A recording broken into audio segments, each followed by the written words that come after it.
మొదటి సమయాలు 10:26 10:6.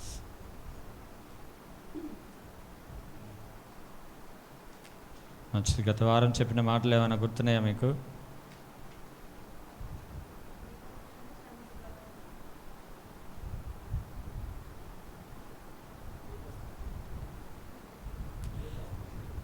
దీపస్తంభం, 7 దీపాలు, ఇంకా మీకేమేమి గుర్తున్నాయో చెప్పండి. వెలుగు చెండాలి,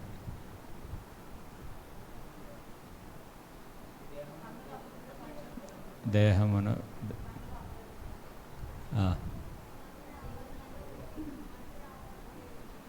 మందిర ఆవరణాలు, దేవుని సన్నిధిలో వెలుగుతుండాలి. ఇంకా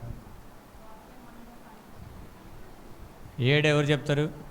నేను చెప్పిన 7 వాటికి 7 అర్థాలు ఎవరు చెప్తారు? ఎవరు చెప్తారు? చేయొద్దు. చెప్తా.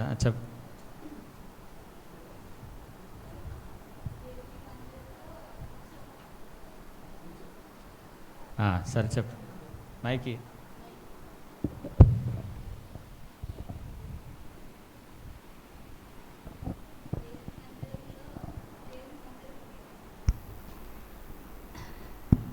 దేవుని మందిరంకి నిత్యము మానకుండా వస్తే వాళ్ళు నిత్యము వెలిగించబడతారు.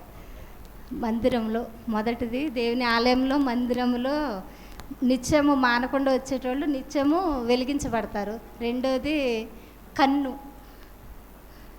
మన నాసికారంధ్రం ద్వారా దేవుడు వాయువు ఊదాడు కదా.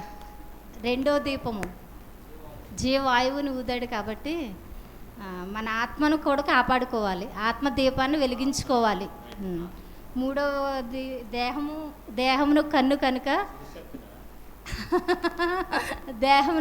కనుక మన కన్ను మంచివి చూడాలి, మంచి వాటిని వెలిగించబడాలి. నాలుగవది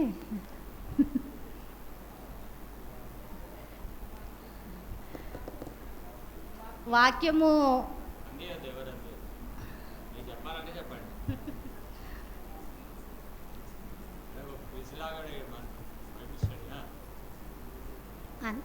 వాక్యము వెలిగించబడుతుంది, అది వాక్యము గొప్ప చేస్తుంది. 4 లాస్ట్ది అయితే మనోనేత్రం, కుటుంబ దీపము వెలిగించబడాలి, మనోనేత్రములు వెలిగించబడాలి. లాస్ట్ది 7వది మనోనేత్రములు అన్నయ్య, 5వది కుటుంబ దీపము, 6వది రక్షణ దీపం.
ఎవరు చెప్తారో వాళ్ళకి ఇద్దాం అనుకున్నా. తీసుకోవాలన్నప్పుడు తీసుకోవాలి అంతే.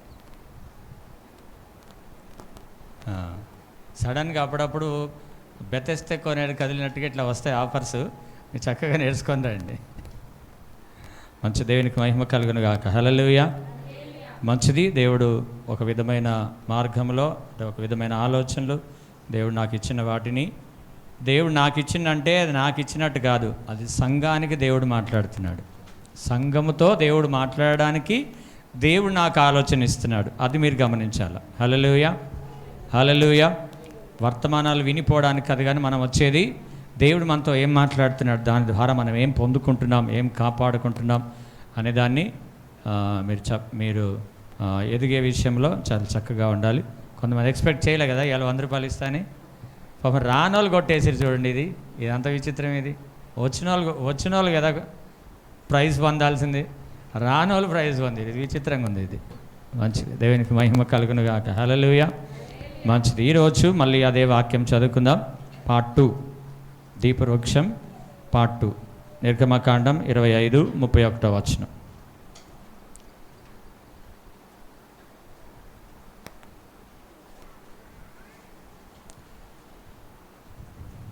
నిర్గమకాండం 25:31 వచనం.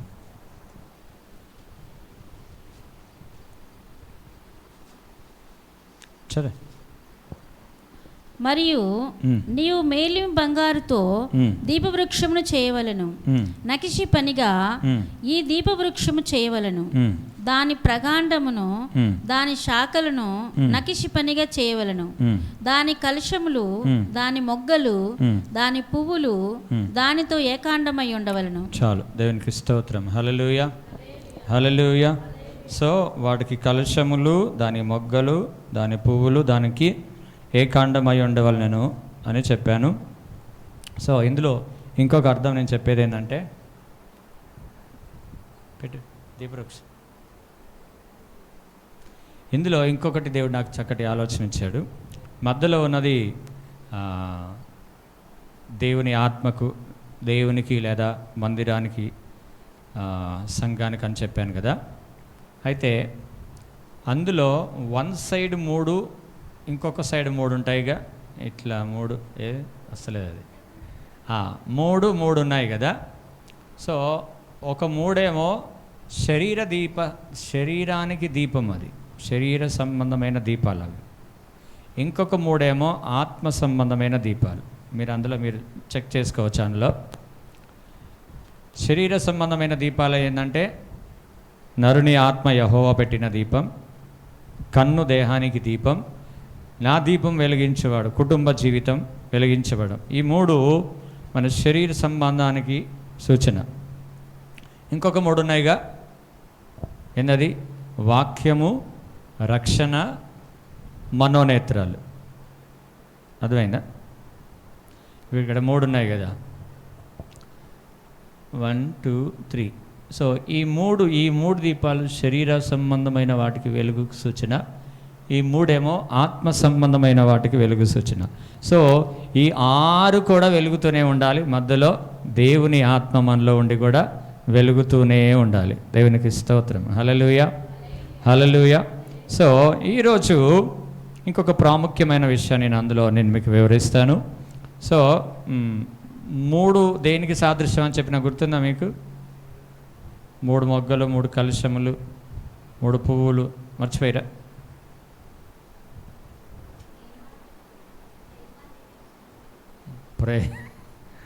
ప్రేమ, విశ్వాసము, నిరీక్షణ.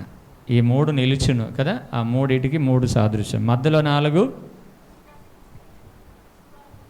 సువార్తలకు, ఇంకా జీవులకు చక్రములు. చక్రములు అంటే తినే చక్రాలు కదండి,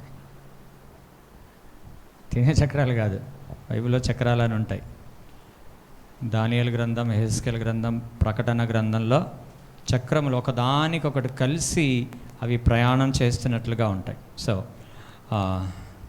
సో ఈరోజు ఇంకొక వైపుగా దేవుడు మనతో మాట్లాడునుగాక. హల్లెలూయా, హల్లెలూయా. మంచిది. ప్రకటన గ్రంథం 4వ అధ్యాయం 5వ వచనం. ప్రకటన గ్రంథం 4వ అధ్యాయం 5వ వచనం. ఆ సింహాసనములో నుండి మెరుపులను, ధ్వనులను, ఉరుములను బయలుదేరుచున్నవి. మరియు ఆ సింహాసనం ఎదుట 7 దీపములు ప్రజ్వలించుచున్నవి. 7 దీపములు ప్రజ్వలించి. ఇవి ఎక్కడ ఉంటున్నాయంటే అండి, ఈ దీపవృక్షం ఎక్కడుంది? పరలోకంలో. దేవుని సింహాసనం ఎదుట 7 దీపాలు ఏం చేస్తున్నాయంట? ప్రజ్వలిస్తూ ఉన్నాయి, ప్రకాశిస్తూ ఉన్నాయంట. అవి దేవుని 7 ఆత్మలు. అవి దేవుని 7 ఆత్మలు. అసలు ఒరిజినల్గానంటే బైబిల్ గ్రంథంలో రాయబడిన ఆ దీపాలు ఉన్నాయే అవి దేవుని 7 ఆత్మలు. హల్లెలూయా, హల్లెలూయా. ఈ దేవుని 7 ఆత్మలు దేవుని 7 కన్నులకు సూచన. ఏంటవి? 7 కన్నులు, ఆత్మలు, కన్నులు. ఈ 2 కూడా ప్రకటన గ్రంథంలో మనం చూస్తూ ఉంటాం. సో ఈ 7 ఆత్మలు ప్రభు అయిన యేసుక్రీస్తు కలిగి ఉన్నాడు. ఆమేన్. కొంతమంది ప్రార్థన చేస్తూ ఉంటారు, ప్రభా నీ దాసుని 7 అంతల ఆత్మతో మీరు అభిషేకించండి. విన్నారా మీరు ఎప్పుడన్నా చేశారా? సో ఈ దేవుని 7 ఆత్మలు ప్రభు అయిన యేసుక్రీస్తు కలిగి ఉన్నాడు. అంటే ఇవి తండ్రి అయిన దేవుని యొద్ద నుంచే ఆత్మలు అన్నమాట ఇవి. సో అవి ఈరోజు ఒక్కొక్కటిగా మనం ధ్యానం చేసుకుందాం. యెషయా గ్రంథం అసలు మొట్టమొదటిగా ఆ 7 ఆత్మలు ప్రభు అయిన యేసుక్రీస్తు మీద ఉన్నదేంది? ఈరోజు దేవుడు ఏదో మీకు ఐశ్వర్యం ఇచ్చేస్తాడు, ఆరోగ్యం ఇచ్చేస్తాడు, బలం ఇచ్చేస్తాడు అని కాదు. అసలు ఆయన ప్రభావం, ఆయన మహాత్మ్యం ఏందో మనం ఈరోజు జ్ఞాపకం చేసుకుందాం. యెషయా గ్రంథం 11వ అధ్యాయం 1-2 వచనాలు. యెషయి మొద్దు నుండి చిగురు పుట్టును, వాని వేరుల నుండి అంకురము ఎదిగి ఫలించును. యెహోవా ఆత్మ జ్ఞాన వివేకములకు ఆధారమగు ఆత్మ, ఆలోచన బలములకు ఆధారమగు ఆత్మ, తెలివిని యెహోవా ఎడల భయభక్తులు పుట్టించు ఆత్మ అతని మీద నిలుచును. ఏం లేదు, అయిపోయింది. సో ఈ యెషయి మొద్దు నుండి చిగురు పుట్టును. ఈ యెషయి ఎవరు? యెషయి ఎవరు బైబిల్ గ్రంథంలో తెలియదా?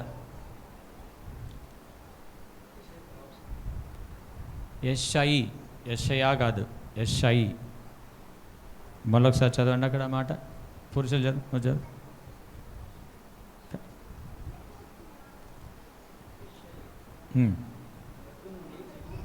యెషయి మొద్దు నుండి చిగురు పుట్టుని. యెషయి ఎవరు? అందులోంచి చిగురు పుట్టింది ఏంది? ఆ చిగురు ఎవరికి సాదృశ్యం అంటే ప్రభు అయిన యేసుక్రీస్తుకు సాదృశ్యం. హల్లెలూయా. ఈ యెషయి ఎవరు అంటే ఎవరు తెలీదా మీకు? తెలీదా? దావీద్ తెలుసా? ఎవరైనా? రాజు వాళ్ళ నాన్న.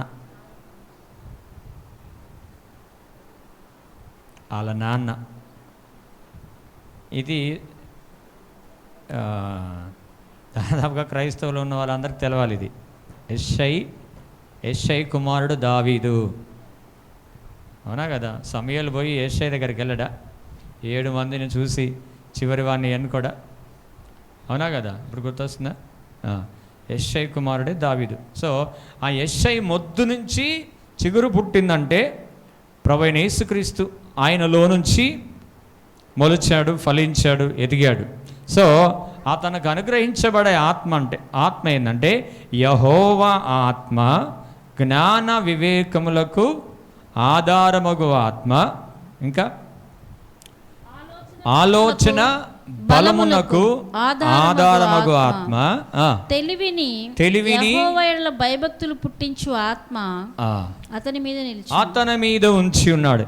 తండ్రి అయిన దేవుడు ఏవే ఆత్మలతో కలిగి ఉన్నాడో అవన్నీ కూడా ప్రభు అయిన యేసుక్రీస్తుకి అనుగ్రహించాడు. ఇందులో 7 ఆత్మలు ఉన్నాయి. అందులో మొట్టమొదటిది యెహోవా ఆత్మ.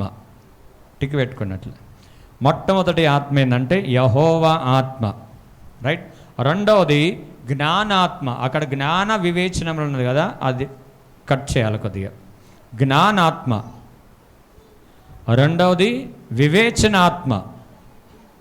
మూడవది వివేచన. రెండవది జ్ఞానాత్మ, మూడవది వివేచనాత్మ, నాలుగవది ఆలోచన ఆత్మ,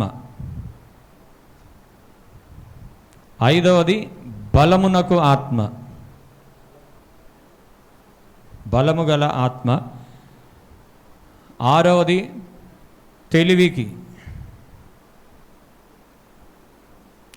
ఏడవది భయభక్తులు.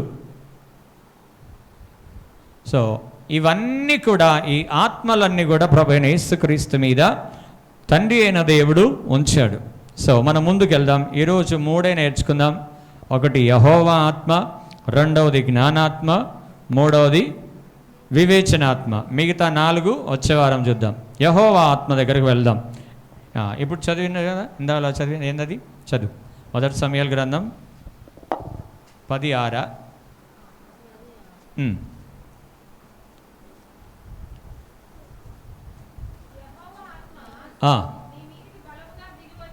చాలు. ఇది సమూయేలు సౌలు గురించి చెప్తున్నాడు. సమూయేలు సౌలు గురించి చెప్తున్నాడు. ఇప్పుడు మనం యేసయ్య దగ్గరికి వెళ్దాం. ఓకే. సో ఈ ఆత్మ 42:1 యెషయా 42:1 చక్కగా రాయబడిన మాట. ఆ మాట మనం విందాం. ఇదిగో నేను ఆదుకొను నా సేవకుడు, ఇదిగో నేను ఆదుకొను నా సేవకుడు, నేను ఏర్పరచుకొనివాడు, నేను ఏర్పరచుకొనివాడు, నా ప్రాణమునకు ప్రియుడు, నా ప్రాణమునకు ప్రియుడు, అతని యందు నా ఆత్మను ఉంచి ఉన్నాను, అతని యందు నా ఆత్మను ఉంచి ఉన్నాను, అతడు అన్యజనులకు న్యాయము కనపరచును, అతడు అన్యజనులకు న్యాయము కనపరచును. ఆయనలో ఉన్న మొదటి ఆత్మ ఏంటంటే యెహోవా ఆత్మ. సో తండ్రి అయిన దేవుడు యెషయాతో మాట్లాడుతూ ఉన్నాడు. ఇదిగో నేను ఆదుకొను నా సేవకుడు, నేను ఏర్పరచుకున్నవాడు, నా ప్రాణానికి ప్రియుడు. కాబట్టి అతని యందు నా ఆత్మను ఉంచాను, అతని యందు నా ఆత్మను ఉంచాను అంటున్నాడు. ఎవరైనా ఒకరు నీ ఆత్మని ఇంకొకరిలో చేర్చగలరా? చేర్చగలరా? చేర్చలేం. అది మన వశంలో లేనే లేదు. కానీ తండ్రి అయిన దేవుడేమంటున్నాడు అంటే నా ఆత్మను అతని మీద, అతని యందు ఉంచి ఉన్నాను. తండ్రి అయిన దేవుని ఆత్మ ప్రభువైన యేసుక్రీస్తులో పెట్టాడనమాట. సో ఈ ఆత్మ ద్వారా, ఈ ఆత్మ పొందుకున్న వారు ఏ విధంగా ఉంటారు, అసలు ఈ ఆత్మ ఎందుకు, అసలు ఏ విధంగా పనిచేస్తుంది అనేది ఈరోజు మనం తెలుసుకుందాం. నిర్గమకాండం 23:20 వచనం. ఇదిగో త్రోవలో నిన్ను కాపాడి. ఆ ప్రభు ఆత్మ యొక్క పని ఏ విధంగా ఉంటుందో మనం నేర్చుకుందాం ఈరోజు. ఇదిగో త్రోవలో నిన్ను కాపాడి. నిర్గమకాండం 23:20. ఇదిగో త్రోవలో నేను కాపాడి, నేను సిద్ధపరిచిన చోటుకు, నేను సిద్ధపరిచిన చోటుకు నిన్ను రప్పించుటకు ఒక దూతను నీకు ముందుగా పంపుచున్నాను. ఆయన సన్నిధిని జాగ్రత్తగా నుండి ఆయన మాట వినవలెను, ఆయన కోపము రేపవద్దు, మీ అతిక్రమములను ఆయన పరిహరింపడు, నా నామము ఆయనకున్నది. దేవునికి స్తోత్రం. హల్లెలూయా. ఇక్కడ ప్రభు ఆత్మ ఎందుకు అవసరం అని అంటే మనల్ని నడిపించడానికి. ప్రభు అయిన దేవుడు యేసుక్రీస్తుకు ఆయన ఆత్మను ఎందుకు ఇచ్చాడంటే ఆయన గొర్రెల కాపరి, మనము ఆయన మేపు గొర్రెలం. కాబట్టి మనలందరినీ ఆ రాజ్యము చేర్చడానికి ఆయన ఆత్మను అతని యందు ఉంచాడు. సో ఈ ఆత్మ పని ఏంటంటే మనకు ముందుగా నడుస్తుందంట. ఆత్మ పని ఏంది? ఆత్మదేవుని యొక్క పని ఏంటంటే మనకు ముందుగా నడిచి మార్గములను సరళము చేస్తూ ఉంటాడు, మార్గములను సరళము చేస్తూ ఉంటాడు, రోగములను తొలగిస్తూ ఉంటాడు, మనకున్న ఇరుకు ఇబ్బందులన్నిటి నుంచి విడిపిస్తుంటాడు. నీ దేశంలో బీదలు ఉండరు అంటాడు, నీ దేశంలో గొడ్డుతనం ఉండదని అంటాడు. సో ప్రతి విధమైన ఆశీర్వాదాన్ని దేవుడు మనకి ఇవ్వడానికి ఈ లోకంలో మనకు ముందుగా ఆయన వెళ్తేనే, ఆయన వెంట మనం వెళ్తేనే మనం ఇవన్నీ పొందుకోగలం. దేవునికి స్తోత్రం. హల్లెలూయా, హల్లెలూయా. ప్రాముఖ్యంగా మనం ఆయన రాజ్యము చేరడానికి మనం ఆయనను వెంబడించాలి. ఆయన వెళ్తూ ఉంటాడు, మనం ఆయనతో ప్రయాణం చేయాలి. మీరు ఇద్దరు వెహికల్స్ మీద వెళ్తున్నప్పుడు, సరే నలుగురు ఇద్దరు బండ్ల మీద వెళ్తున్నారు అనుకుందాం. వెళ్ళేటప్పుడు ఒకవేళ నీకు వెళ్ళాల్సిన ప్లేస్ నీకు తెలియనప్పుడు నువ్వు ఫాలో అవుతుంటావు, నన్ను ఫాలో అవ్వని చెప్తావు, నిన్ను ఫాలో అవుతుంటారు. అయితే ఎక్కడో ట్రాఫిక్లో స్పీడ్ వెళ్ళిపోతాడు, ఈయనేమో మెల్లగా అటు ఇటు దిక్కులు చూసుకుంటూ వెళ్తా అంటాడు. ఆ తర్వాత ఆయన వెళ్ళిపోతాడు. వెళ్ళిపోయిన తర్వాత మనం ఆయన్ని క్యాచ్ చేయలేం. చేస్తామా? ఇప్పుడు ఫోన్లు ఉన్నాయి కాబట్టి క్యాచ్ చేస్తాం కదా. ఆగు నేను ఉన్నా అని అంటాం. అదే ఫోన్ లేకపోతే ఆగిపోవడమే, సాగిపోయేది ఉండదు ఇంకా, అవునా కదా. సో దేవుడు ఎంత స్పీడ్గా పరిగెత్తుతూ ఉంటే మనం కూడా అంత స్పీడ్గా వెళ్ళాలి. ఆయన ఆగితే ఆగాల, ప్రయాణం చేస్తే ప్రయాణం చేయాల.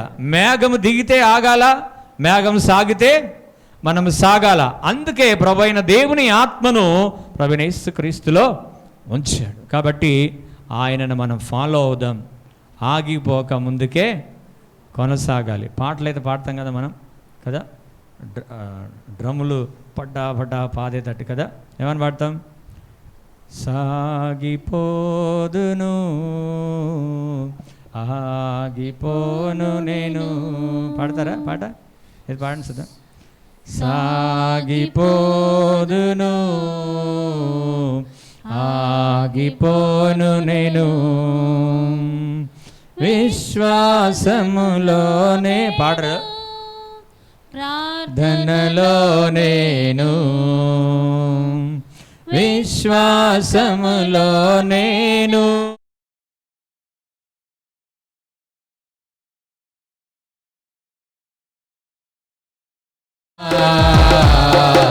హల్లెలూయా హల్లెలూయా హల్లెలూయా హల్లెలూయా హల్లెలూయా హల్లెలూయా. అయిపోయిందా?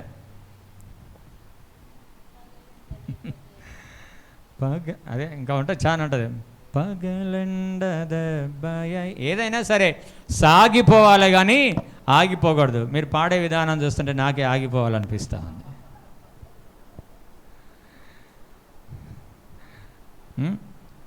సో అలా ఉండదు. దేవుని ఆత్మ ఏ విధంగా ఉంటుందంటే, నువ్వు ప్రయాణం చేస్తూ ఇంకొకరిని ప్రయాణం చేసే విధంగా ఉంటుంది.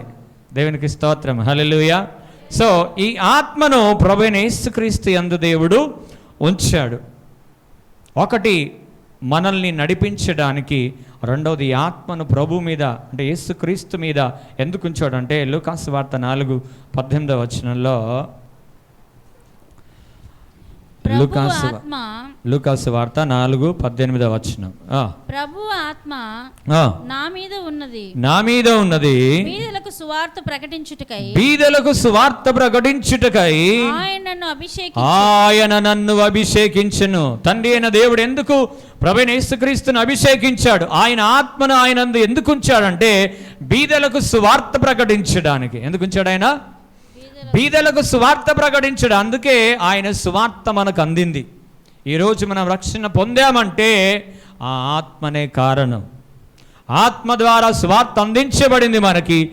మన హృదయాన్ని ఆ ఆత్మ తెరిచాడు. తెరిచినందువల్ల ఆ వాక్యాన్ని మనం అంగీకరించి ఈరోజు ప్రభు బిడ్డలుగా ఆయన మందిరంలో మనం ఉన్నాం. దేవునికి మహిమ కలుగునుగాక. హల్లెలూయా హల్లెలూయా. ఆ ఆత్మ మనలో కూడా ఉండాలని కోరుతున్నాడు ఆయన. ఆ ఆత్మ మనకు కూడా ఇవ్వాలని కోరుతున్నాడు. ప్రభువైన యేసుక్రీస్తు ఏదైతే పొందాడో అదంతా కూడా సంఘానికి ఇవ్వాలనే. మీరు సంపాదించిన ఆస్తి అంతా మీ పిల్లలకి ఇచ్చేసినట్లుగా తండ్రి అయిన దేవుడు కూడా కుమారునికి ఇచ్చిన ఆస్తి అంతా కూడా సంఘానికి ఇచ్చే అంత ప్రేమ అయింది. దేవునికి స్తోత్రం, హల్లెలూయా. సో ఈ ఆత్మ కొరకు కూడా దేవుడు కనిపెట్టుకొని పొందుకోమంటాడు. అపోస్తల కార్యాలు మనం చూస్తే 1:4-5 అపోస్తల కార్యాలు 1:4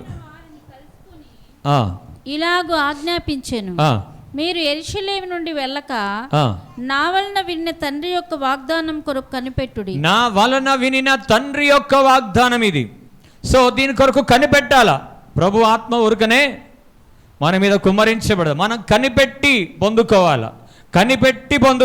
అప్పుడే ఆ పరిశుద్ధాత్మను మనం పొందుకోగలం. దేవునికి స్తోత్రం, హల్లెలూయా హల్లెలూయా.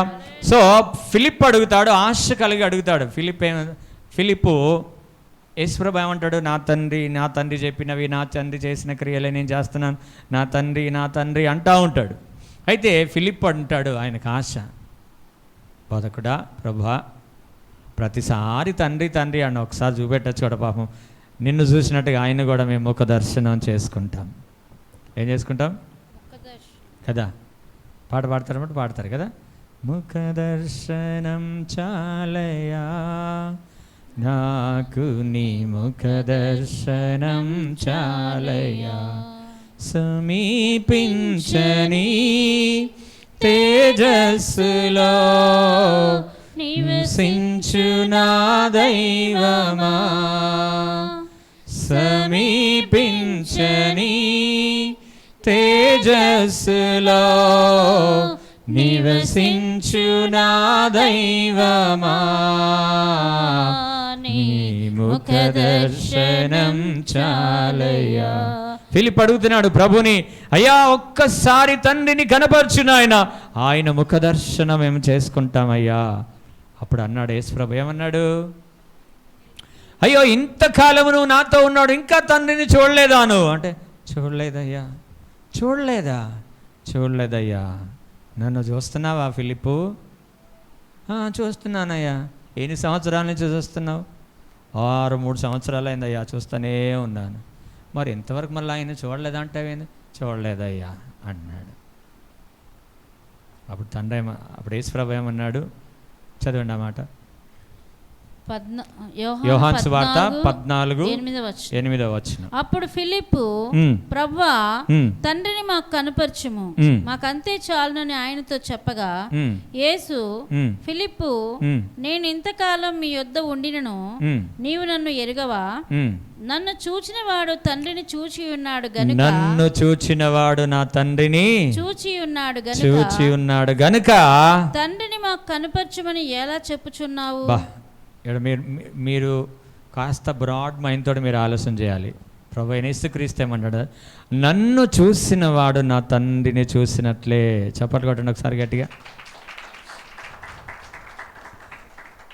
అర్థమైందా మీకు?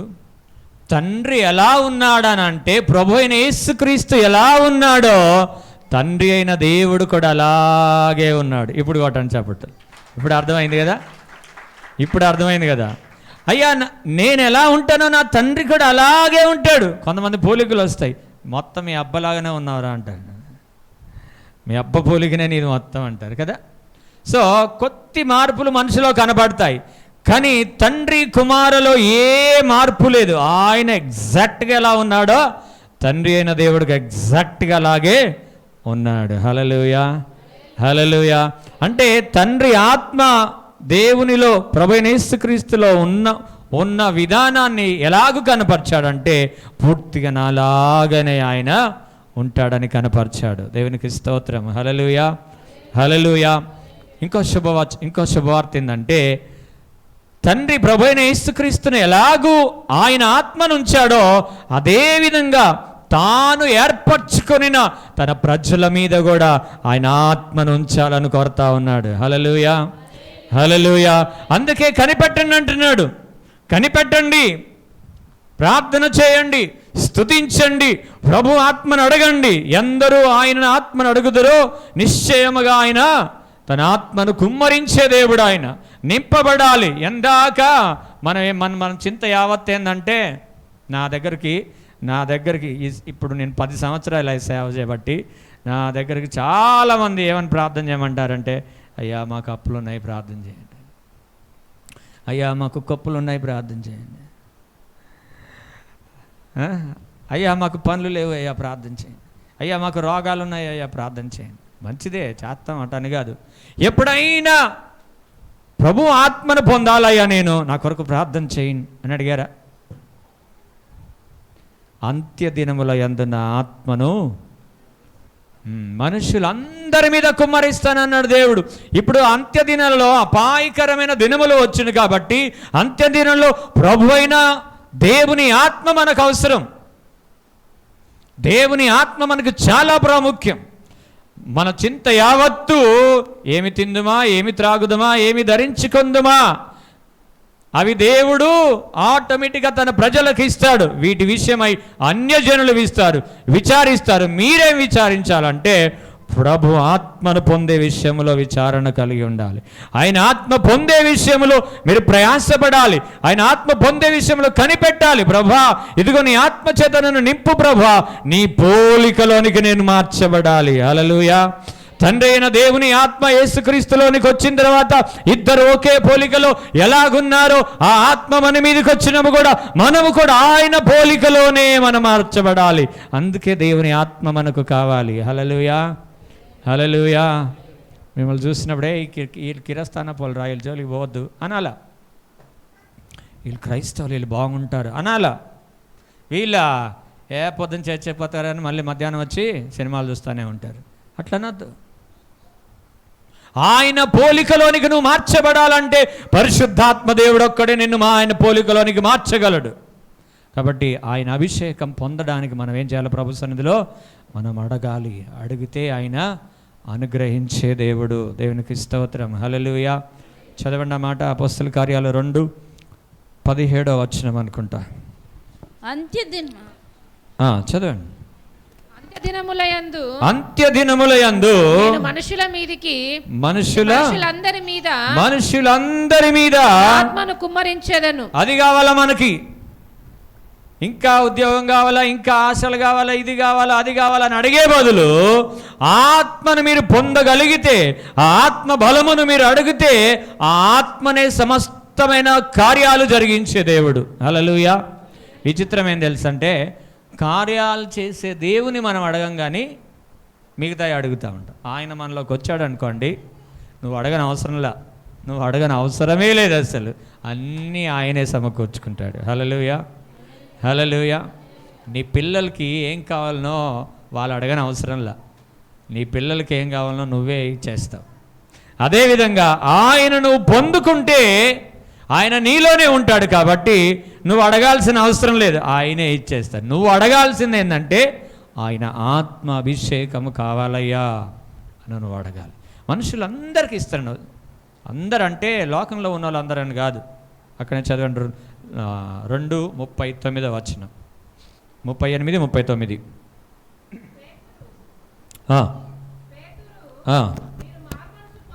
పొంది పాపక్షమాపణ నిమిత్తము ప్రతివాడు యేసుక్రీస్తు నామమున బాప్తిసము పొందుడి. బాప్తిసం పొందుడి. అప్పుడు మీరు పరిశుద్ధాత్మన వరము పొందుదురు. అప్పుడు మీరు పరిశుద్ధాత్మను వరము పొందుదురు.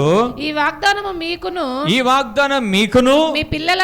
మీ పిల్లలకు దూరస్తులందరికీ అనగా ప్రభువైన మన దేవుడు తన యొద్దకు పిలిచిన వారందరికీ దేవుడు తన యొద్దకు పిలిచిన వారందరికీ చెందును. అంటే తన యొద్దకు వచ్చిన వారందరికీ చెందును. ఈరోజు మీరు దేవుని యొద్దకు వచ్చారు. నా యొద్దకు వచ్చేవారు నేను ఏమాత్రము కూడా త్రోసివేయును. దేవుని యొద్దకు వచ్చేవాడు తాను ఉన్నాడనియు అడుగు ప్రతి వానికి. మనం ఏం అడుగుతాం? కొబ్బరికాయ ప్రభా, ఇంకా అరటికాయ ప్రభా, ఇంకా ఇంకా కాయల పేర్లు లేదా మీకు? పప్పడికాయ ప్రభా. ఈ కాయలు కాదు మీరు అడగాల్సింది. అసలు ఇచ్చే ఆయన అడగాల మనం. పరిశుద్ధాత్మదేవుని అడుగు ప్రతి వానికి ఇస్తానన్నాడు. కాబట్టి మనం వీడికి వచ్చినప్పుడు పరిశుద్ధాత్మ శక్తితోనే నింపబడి వెళ్ళాలయ్యా అన్న ఒక తీవ్రమైన మనస్సు మనకు ఉండాలి. హల్లెలూయా. హల్లెలూయా. తద్వారా దేవుడు మనల్ని తన ఆత్మతో నింపే దేవుడు ఆయన. కాబట్టి ఆత్మ బలమును మనము పొందాలి. ఎందుకు? ఆయన స్వారూప్యంలోనికి మార్చబడడానికి. తండ్రి ఎలా ఉన్నాడో కుమారుడు ఎలాగున్నాడో ఆయన పిల్లలమైన మనము కూడా అలాగే ఉండడానికి ఆయన మనకు ఆత్మను అనుగ్రహించే దేవుడు. దేవునికి స్తోత్రం. హల్లెలూయా. బీదలకు సువార్త ప్రకటించాలి. మనం ఆత్మను పొందిన మనము బీదలకు సువార్తను ప్రకటించాలి. నీ తోటి వారికి సువార్త ప్రకటించాలి.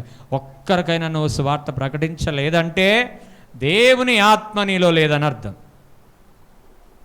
దేవుని ఆత్మ నీలో ఉంటే తప్పకుండా నీ తోటి సహోదరులకో స్నేహితులకో తప్పనిసరిగా దేవుని సువార్తను ప్రకటిస్తావు. ఎందుకంటే వాక్యం ఉంది కదా, ప్రభు ఆత్మ నా మీద ఎందుకు వచ్చిందంటే బీదలకు సువార్త ప్రకటించడు. నీ తోటి వారికి సువార్త ప్రకటించాలి. అప్పుడే నువ్వు దేవుని ఆత్మతో ఉన్నట్టు. లేకపోతే అడగాలి, ప్రభువా నీ ఆత్మ అభిషేకం అడగాలి. అంత్య దినాల్లో ఇవన్నీ మనం అడగొద్దు. కొంతమంది అడుగుతారంట. ఒకసారి చదవండి అన్నమాట. యాకోబు 5:3 చదువుదాం. యాకోబు 5:3. మీ బంగారమును మీ వెండియు తుప్పు పట్టినవి వాని తుప్పు మీ మీద సాక్ష్యముగా ఉండి అగ్ని వలె మీ శరీరములను తినివేయును. అంత్యదినములయందు ధనము కూర్చుకొంటిరి. అది అంత్యదినములయందు ధనము, వెండి, బంగారము కూర్చుకోవద్దు. ఎందుకంటే ఆ వెండి ఆ బంగారము తుప్పు పట్టి ఆ తుప్పు మీ మీద సాక్ష్యం ఇచ్చి మీరు ధరించిన ఆ బంగారం ఏ శరీరాన్ని అయితే ధరిస్తుందో ఆ శరీరాన్ని ఈ తుప్పు తినేస్తుందంట. దేవునికి స్తోత్రం. హల్లెలూయా. వెండి బంగారం ఉన్న వాళ్ళు జాగ్రత్త. వెండి బంగారు ఆభరణాలు ధరించే వాళ్ళు జాగ్రత్త. వెండి బంగారం అంటే అక్కడ గుర్తొచ్చింది నాకు. ఒకసారి నేను వెళ్ళాను, ఒక సంఘానికి వెళ్ళాను నేను. సో ఆ పాస్టర్ గారు ఏం సాక్ష్యం ఇచ్చారంటే, వినండి, దేవుని మహాకృపను బట్టి దేవుడు నాకు 2 తులాల బంగారం ఇచ్చాడు అన్నాడు. పాస్టర్ గారు మెడలు వేసుకున్నాడు ఆ దండ. ఇదేందబ్బా పాస్టర్ గారే వేసుకున్నాడు, ఆడళ్ళన్నా వేసుకుంటే బాగుండండి, కానీ పాస్టర్ గారే వేసుకున్నారేందని నేను అనుకున్నా. అంటే వెండి బంగారం గురించి ఎక్కువ ప్రస్తావిస్తారేమో ఈ సంఘంలో నేను అనుకున్నా. ఆ తర్వాత కొన్ని రోజులు సంవత్సరాలు గడిచిండొచ్చు. అయితే రీసెంట్గా ఆ సంఘానికి ఆ కాపరి ఒక ప్రీచర్ని పిలిస్తే ఆయన వచ్చాడు, ప్రసంగించి లాస్ట్కి చివర్లో ఏమన్నాడంటే, ఈరోజు మీరు ఎంత విత్తుతారో, ఏది విత్తుతారో దానికి అధికముగా దేవుడు ఇవ్వబోతున్నాడని దేవుడు చెప్తున్నాడని ప్రవచించాడు. అనగానే మన వాళ్ళకి దురాశలు ఎక్కువగా. ఆశనా దురాశనా? అది అమ్మో దేవుడు అంట, దేవుడు ఈరోజు ఏం విత్తితే ఏమి ఇస్తే దానికి అధికంగా ఇస్తాడంట అని చెప్పేసి ఏం చేశారంటే వీళ్ళు ముందు ఏం చేశారు అలాంటి విశ్వాసాలు కాదు, ముందు పాస్టర్ కుటుంబమే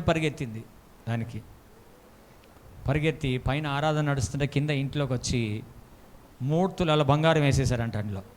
ఎందుకంటే వీళ్ళకి 6 తులాలు కావాలి, మళ్ళా 3 తులాల బంగారం వేసారంట, ₹1,00,000 వేసేసారంట కానుక పెట్టిలో.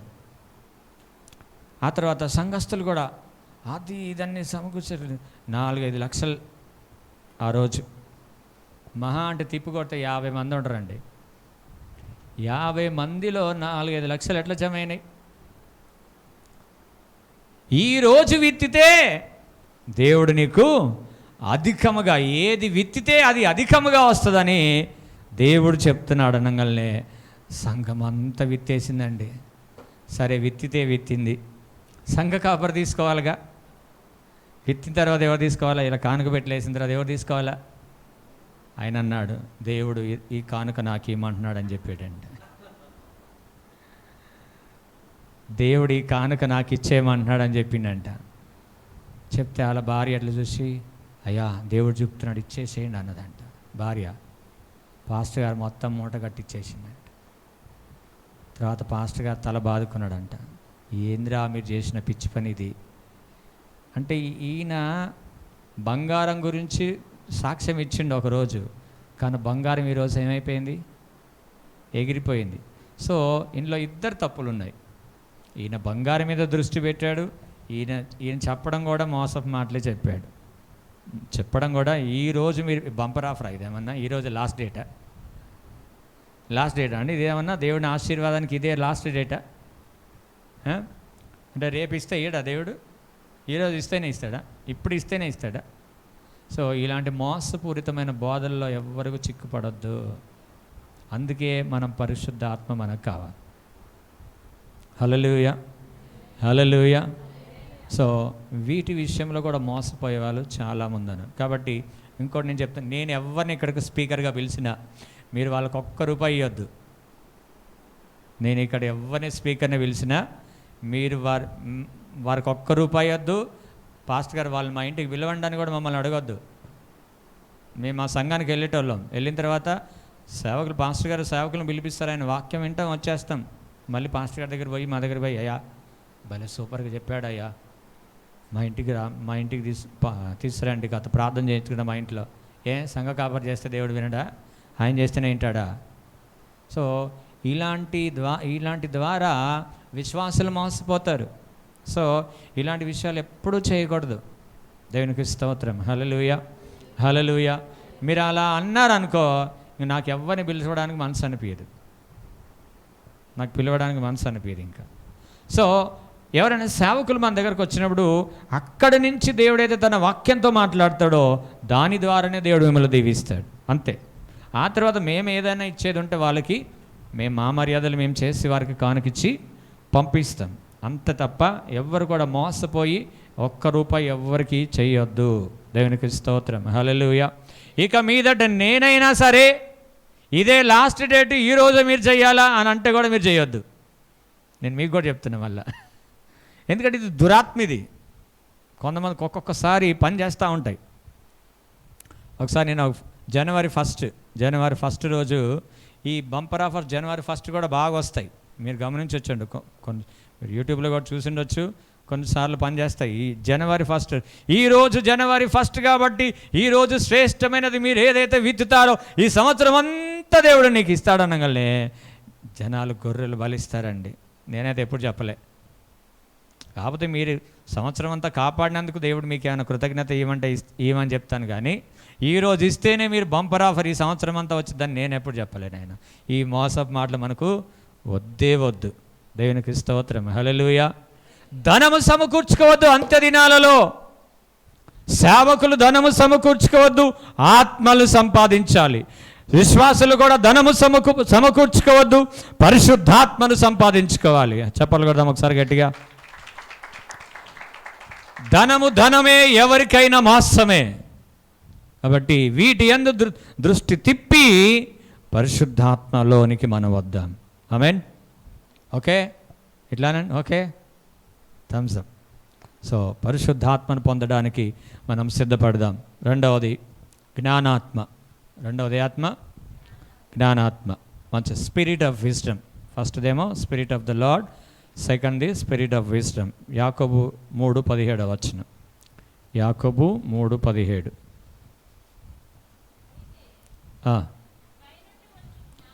పైనుండి వచ్చు జ్ఞానము మొట్టమొదట పవిత్రమైనది,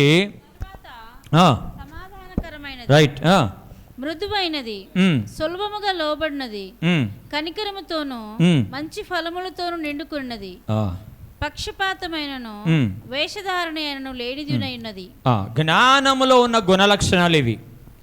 పవిత్రమైన జ్ఞానం. నేను లోక జ్ఞానం గురించి మాట్లాడతలే, లోక జ్ఞానం గురించి నేను మాట్లాడట్లే. అంటే జ్ఞానము దేవుని లో ఉన్న జ్ఞానాత్మకు సంబంధించినమైన గుణలక్షణాలు ఎలా ఉంటాయంటే సమాధానంగా ఉంటుంది, మృదువుగా సులభముగా లోబడేది, కనికరముతోను మంచి ఫలములతోనూ నిండుకున్నది, పక్షపాతము లేనిది, వేషధారణైనను లేనిదై ఉన్నది. ఒకసారి ఒకరు నన్ను ప్రార్థన చేయమని అడిగారు. ప్రార్థన చేయమనంటే నాకు ఇష్టం అనిపించట్లే వాళ్ళకి ప్రార్థన చేయడానికి. మాకు కూడా కొన్ని ఉంటాయి, ఇష్టం అనిపించట్లే. ప్రభు అన్నాడు,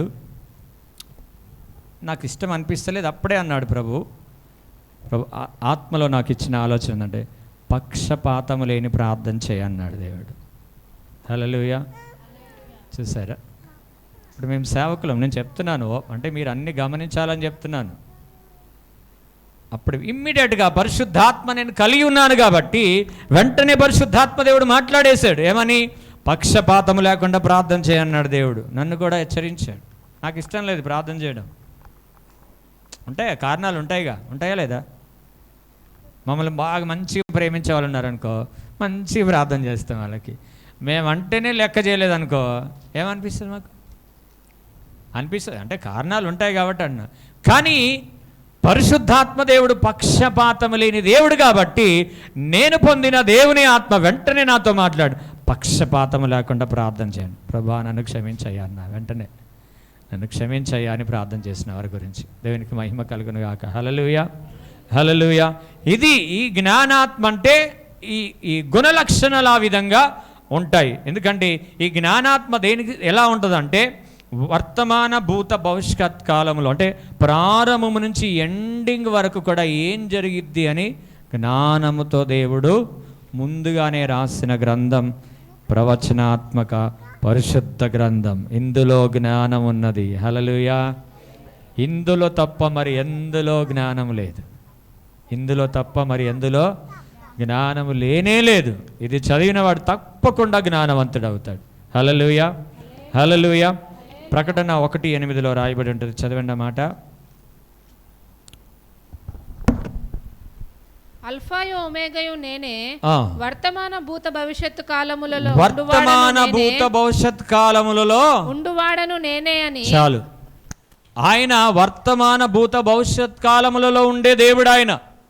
అంటే గతములో ఏం జరిగిందో తెలుసు ఆయనకి, ఇప్పుడు ఏం జరుగుతుందో తెలుసు, భవిష్యత్తులో కూడా ఏం జరుగుతుందో తెలుసు. గతాన్ని ఏమంటారు అందులో, ఆ మూడిట్లలో ఏ కాలం అంటారు? వర్తమాన కాలం, భూతకాలం, భవిష్యత్ కాలం. గతించిన దాన్ని ఏం కాలం అంటారు? భూతకాలం. అంతేనా? చెప్పు, అంతేనా? సో భూతకాలంలో జరిగినవి ఏందో తెలుసు, వర్తమాన కాలంలో జరిగేటివి తెలుసు, భవిష్యత్ కాలంలో జరగబోయేటివి కూడా తెలుసు. అది జ్ఞానం అంటే. అందుకే ఆ జ్ఞానాత్మ అంత జ్ఞానవంతమైంది. మన జ్ఞానం ఏ పాటిది అందులో చెప్పాలా?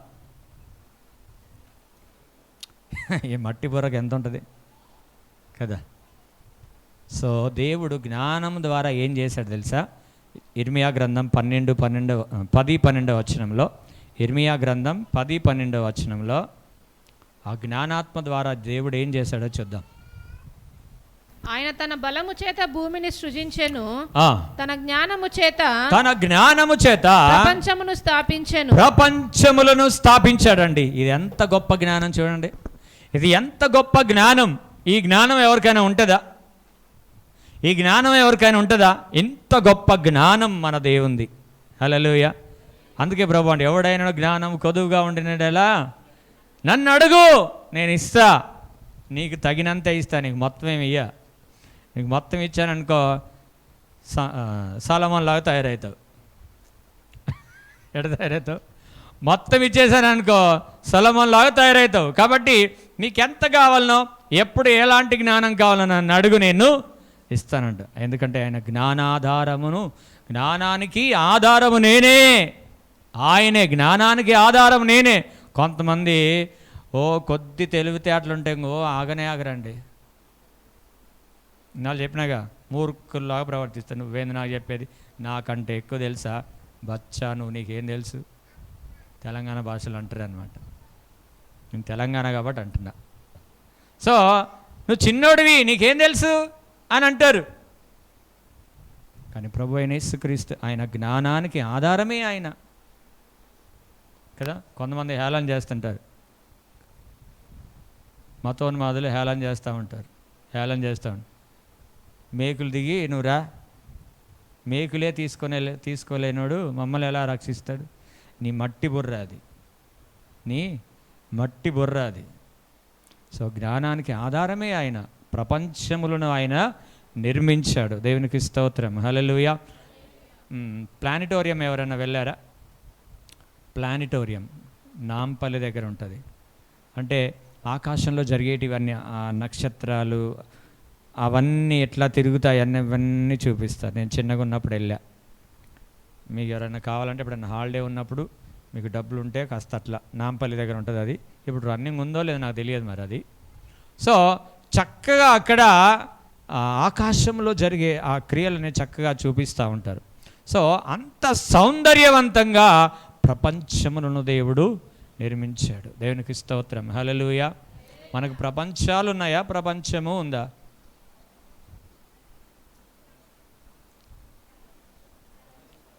ప్రపంచం. సో ఈ భూ సంబంధమైనది ప్రపంచం, ఆకాశ సంబంధమైనది కూడా ఉంది కదా.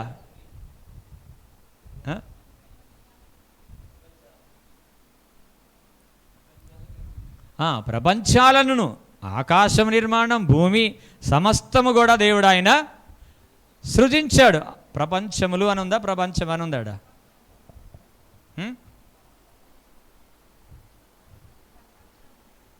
ప్రపంచములు అంటే ప్లూరల్ కదా, రెండు కదా. సరే, మీకు అర్థమవుతాడు. నేను ప్రపంచమంతా తిరిగానండి అంటారు. ఏమంటారు? ప్రపంచములు అనరు, నేను ప్రపంచమంతా తిరిగానండి అంటారు. కొంతమంది ఉంటారు మొత్తం దేశాలన్నీ తిరుగుతారు. అన్నీ తిరిగితేనే నేను ప్రపంచమంతా తిరిగానంటారు. ప్రపంచములు అంటారా?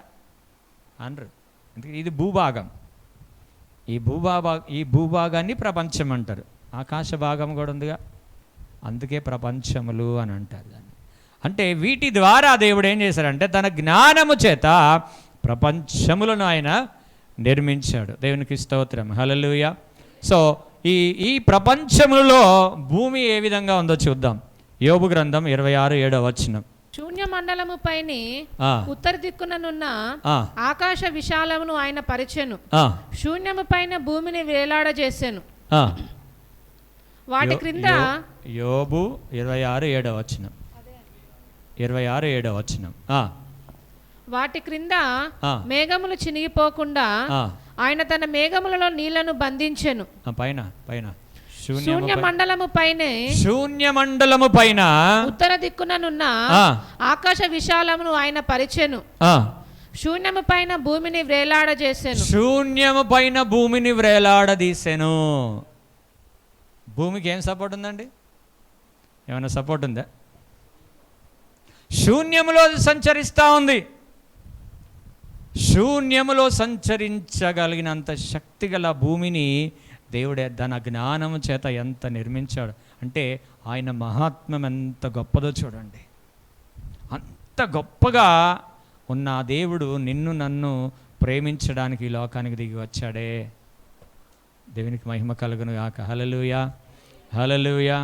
ఈ భూమి మీద ఎన్ని హోల్స్ వేస్తున్నారో, ఎన్ని తవ్వకాలు అవుతున్నాయో, ఎన్ని బిల్డింగ్లు కడుతున్నారో. భూమి ఎప్పుడన్నా ఏందయ్యా ఇంత పెద్ద అపార్ట్మెంట్లు లేపుతున్నారు, నాకు బరువు అవుతుంది అని అన్నదా చెప్పాలా? అంటే ఇక్కడ మీరు చూడండి, భూమి ప్రారంభంలో నిర్మించబడినప్పుడు ఇండ్లు ఉన్నాయా? అప్పుడు ఇలాంటి బిల్డింగ్స్ ఉన్నాయా? లేవు కదా. ఉన్నాయా? లేవు. కొండలు అవి ఇవి ఉన్నాయి కానీ బిల్డింగ్స్ లేవు.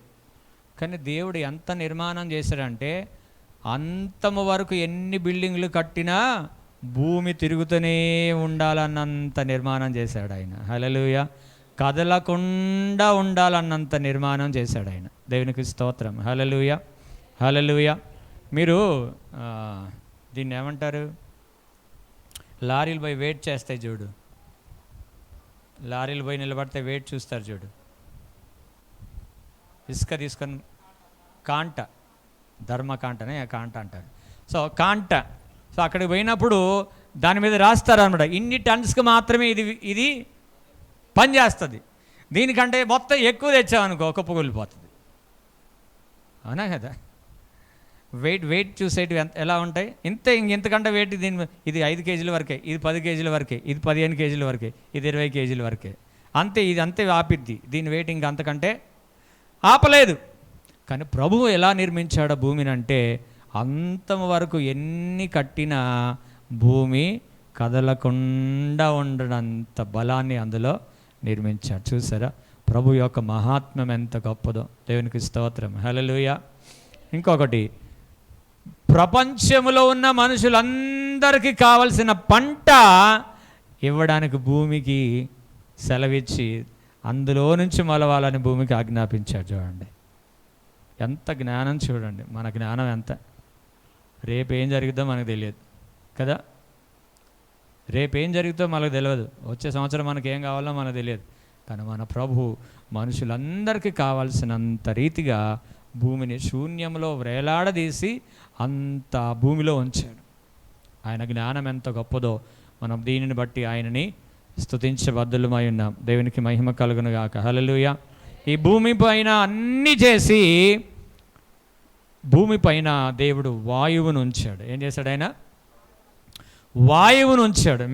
మిగతా దాంట్లోకి పోతే గాలి ఉండదాడా? జాగ్రత్త. మిగతా గ్రహాలలోకి వెళ్తే గాలి ఉంటుందాడా? ఉండదు. మళ్ళీ భూమి మీద మాత్రమే గాలి విసిరిద్ది, ఇంకెక్కడ కూడా గాలి విసరదు. భూభాగం అంతే. మనిషి బ్రతకడానికి దేవుడు భూమినే ఇచ్చాడు. కొంతమంది చంద్రమండలంలో ఉంటాంటే మరి పోయి గ్యాస్ కట్టుకొని ఎన్ని రోజులు ఉంటావు చూడు. మరి కొంతమంది గ్యాస్ కట్టుకొని సముద్రంలోకి పోయి ఉందాం అనుకున్నారంట, ఎప్పుడో చచ్చిపోయారు. గ్యాస్ ఖతమైపోయిందో లేదా పని చేయలేదో పోయారు. సో భూభాగం మీద దేవుడు గాలి నుంచి మనుషులను బ్రతకమని దేవుడు సెలవిచ్చాడు. ఇంకొకటి తెలుసా? ఈ గాలి ఆయన పట్టుకోగలడంట. మీరు పట్టుకోండి గాలిని. ఎటు పట్టుకోండి, పట్టుకోరు. గాలిని పట్టుకున్నారు ఎవరన్నా? కదా. చేతిలో తన గాలిని పట్టుకోగలిగిన వాడు, బట్టలో నీటిని మూట కట్టగలిగిన వాడు ఎవడు? చేతితో గాలిని పట్టుకోగలిగిన వాడెవడు? బట్టలో నీటిని మూట కట్టగలిగిన వాడెవడు? మీరు బట్టలో నీళ్ళు మూట కట్టండి. పైసలైతే మూట కట్టచ్చు, పైసలైతే కొంతమంది మూట కడతా ఉంటారు, మంచిదే. కానీ నీటిని మూట కట్టండి, కట్టగలరా? కట్టలేరు. యోబులో ఉంటుంది అన్నమాట. సో దేవుడు ఇంత జ్ఞానము కలిగిన దేవుడు నిన్ను నన్ను ప్రేమించడానికి ఈ లోకంలోనికి ఆయన దిగొచ్చిన దేవుడు. దేవునికి స్తోత్రం, హల్లెలూయా. ఆయన మహాత్మ్యము గొప్పది. సో ఈ గాలిని ఒక్కసారి ఆపేస్తే ప్రజలందరూ ఏకముగా నశించిపోతారు. 34:14 ఆయన తన మనస్సును యోబు 34:14 ఆయన తన మనసు తన మీదనే ఉంచుకొనిన ఎడల, తన శ్వాస విశ్వాసములను తన యొద్దకు తీసుకొనిన ఎడల శరీరులందరూ ఏకముగా నశించెదరు. చూసారా, ఆయన శ్వాస నిశ్వాసలను ఇందాక పాట పాడారు కదా, శ్వాస నిశ్వాస అని.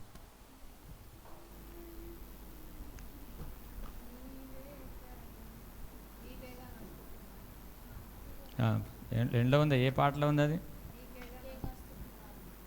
శ్వాస నిశ్వాసలని. అది శ్వాస నిశ్వాస అంటే పీల్చడం వదలడం, పీల్చడం వదలడం. ఈ రెండు ఒకవేళ దేవుడు ఏకంగా బిగబడితే శరీరులందరూ ఏకముగా నశించెదరు. చూసారా, ఆయన జ్ఞానం కూడా మనుషులను దేవుడు ఎలా ఉంచుకున్నాడు, ఆయన స్వాధీనంలో ఉంచుకున్నాడు. ఒక్కసారి ఆపేస్తే అంతే. సో ఒకసారి దేవుడు ఏం చేస్తాడంటే, ప్రకటన గ్రంథంలో రాస్తుంటుంది అన్నమాట, 7వ అధ్యాయం 1వ వచనంలో. ప్రకటన గ్రంథం 7వ అధ్యాయం 1వ వచనంలో, అటు తరువాత భూమి యొక్క 4 దిక్కులలో 4 దేవతలు నిలిచియుండురి.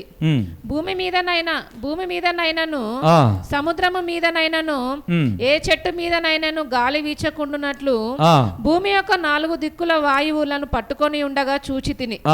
మరియు సజీవుడగు దేవుని ముద్రగల వేరొక దూత సూర్యోదయ దిశ నుండి పైకి వచ్చుట చూచితిని. భూమికిని సముద్రమునకు హాని కలుగజేయుటకై అధికారము పొందిన ఆ 4 దూతలతో, ఈ దూత మేము మా దేవుని దాసుల వారి నొసలయందు ముద్రించు వరకు భూమికైనను సముద్రమునకైనను చెట్లకైనను హాని చేయవద్దని బిగ్గరగా చెప్పాను. గట్టిగా చెప్పాలి కదా ఒకసారిగా. దేవుని బిడ్డలు భూమి మీద ఉన్నంత వరకు ఈ శ్వాస నిశ్వాసలు ఆగవు. అర్థమైంది ఇక్కడ? దేవుని బిడ్డలు భూమి మీద ఉన్నంత వరకు శ్వాస నిశ్వాసలు దేవుడు ఆపు చేయడు. ఇక్కడ 4 దూతలు బయలుదేరారు. తూర్పు నుంచి ఒకరు, పడమటి నుంచి ఒకరు, ఉత్తరం నుంచి ఒకరు, దక్షిణం నుంచి ఒకరు. 4 దూతలు వెళ్ళి ఈ వాయువును ఆపేయాలని చూసినంతలో దేవుని చేత అధికారం పొందిన దూత వచ్చేయమంటున్నాడు, మా దేవుని దాసుల వారి నొసలయందు ముద్రించే అంతవరకు నేను అనుకుంటా ఈ దూత పరిశుద్ధాత్మ తప్ప మరొకరు కాదు. హల్లెలూయా, హల్లెలూయా. ఆపడానికి ఎవరికి శక్తి ఉంటుందండి? దేవునికి మాత్రమే ఉంటుంది. ఈ 4 బయలుదేరినప్పుడు వేరొక దూత దేవుని చేత అధికారం పొందిన ఒక దూత వెళ్ళి, మా దేవుని ప్రజలను, మా దేవుని దాసులను వారి నొసలయందు ముద్రించే అంతవరకు నువ్వు ఏమీ చేయకూడదు అంటే, ఇంకా ముద్రించడానికి ప్రజలున్నారు. దేవుని ఆత్మ చేత ముద్రించబడే ప్రజలున్నారు. కాబట్టి దేవుని యొక్క కనికరం కూడా అక్కడ మనకి కనబడుతుంది. చూసారా, దేవుని జ్ఞానం ఎంత ప్రేమ గలది మన విషయమై. ఎందుకంటే పరిశుద్ధాత్మను అందుకే నిర్లక్ష్యం చేయొద్దు. ధనం పక్కకు పెట్టేసేయండి, ధనం పక్కకు పెట్టేసేయండి, ఆటోమేటిక్ దేవుడు ఇస్తాడు. పరిశుద్ధాత్మ పరిశుద్ధాత్మ పరిశుద్ధాత్మ పని చేస్తూ ఉండండి. అంటే వంట కూడా చేయకుండా ప్రార్థన చేయమని నేను అంటలే, పనులు చేసుకుంటూ ఉండండి. వీటి విషయం ఎక్కువగా గోజాడకండి ప్రభు సన్నిధిలో. అంటే లోక సంబంధమైన వాటి విషయం ఎక్కువగా మీరు చింతించకండి. దేవుడు వాటిని ఇస్తాడు. కానీ మీరు చింతించాల్సింది ఎక్కడంటే పరిశుద్ధాత్మను నేను పొందాలి అనే విషయం దగ్గర మీరు చింతించండి అంతే. దేవునికి మహిమ కలుగును గాక. హల్లెలూయా, హల్లెలూయా. ఇది జ్ఞానాత్మ.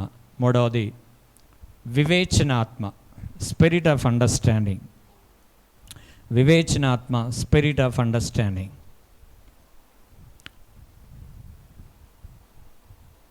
కీర్తనలు 103:14. కీర్తనలు 103:14.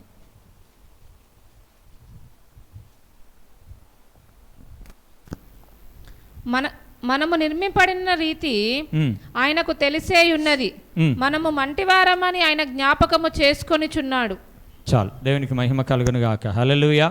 ఈ వివేచన ఆత్మ అంటే ఏంటంటే అర్థం చేసుకునే ఆత్మ, స్పిరిట్ ఆఫ్ అండర్స్టాండింగ్. ప్లీజ్ అండి కాస్త నన్ను అర్థం చేసుకోండి, ప్లీజ్ అండర్స్టాండ్ మీ అంటారు కదా, అవునా కదా? ఎవరికి మీకు శ్రమ ఉంది, శ్రమ ఉన్నప్పుడు ప్లీజ్ అండి కాస్త అర్థం చేసుకోండి నా బాధ, ప్లీజ్ ఎంతో కొంత ఇవ్వండి, నన్ను చంపేస్తున్నారు, చంపేటట్టున్నారు, కాస్త హెల్ప్ చేయండి నాకు అని హెల్ప్ అడిగేటప్పుడు అర్థం చేసుకోండి అనే మాట వాడతారు. సో ఇదేంటంటే స్పిరిట్ ఆఫ్ అండర్స్టాండింగ్, వివేచన ఆత్మ. సో మనుషులు అడిగితే అర్థం చేసుకుంటారు, కానీ మన తండ్రి ఎంత మంచివాడంటే అడక్కపోయినా అర్థం చేసుకునే దేవుడు. హల్లెలూయా, హల్లెలూయా.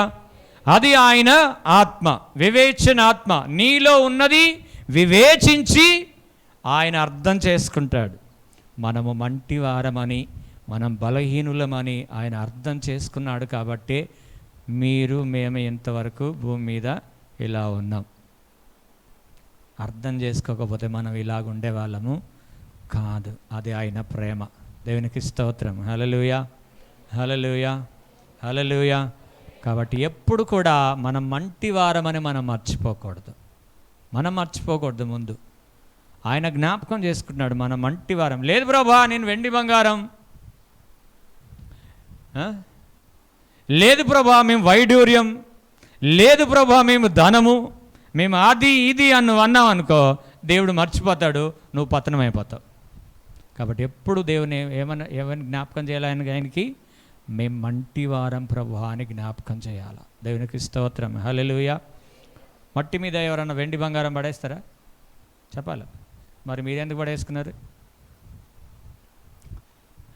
మీరు ఎందుకు పడేసుకున్నారు? మరి మట్టి మీద వెండి బంగారం ఎవరు ఉంచారు? మట్టిలో నుంచి వెండి బంగారం వస్తుంది, అవునా కదా? నువ్వు ధరించుకున్న బంగారం మట్టిలో నుంచి వచ్చిందే, దాన్ని పాలిష్ చేసి నీ మీద పెట్టారు అంతే. దేవునికి స్తోత్రం. హల్లెలూయా, హల్లెలూయా. సో మనం మంటివారం అనే ఎప్పుడు జ్ఞాపకం చేయాలి దేవునికి.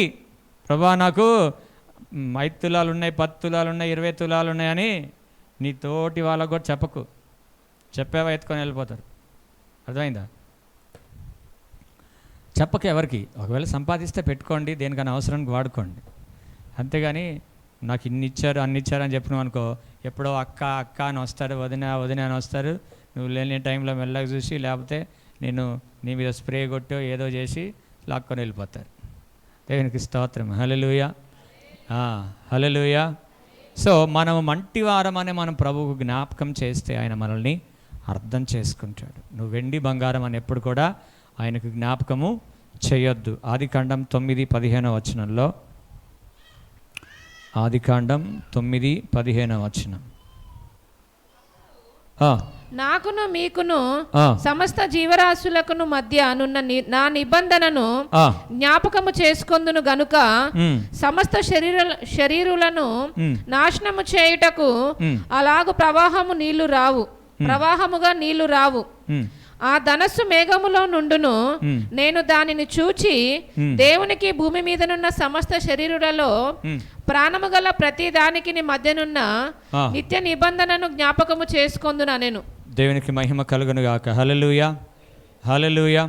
ఒక్కసారి దేవుడు ఏం చేశాడు? భూలోకంలో ఉన్న మనుషులందరినీ తీసేశాడు. చేసి అప్పుడు అర్థం చేసుకున్నాడు మనుషుల్ని.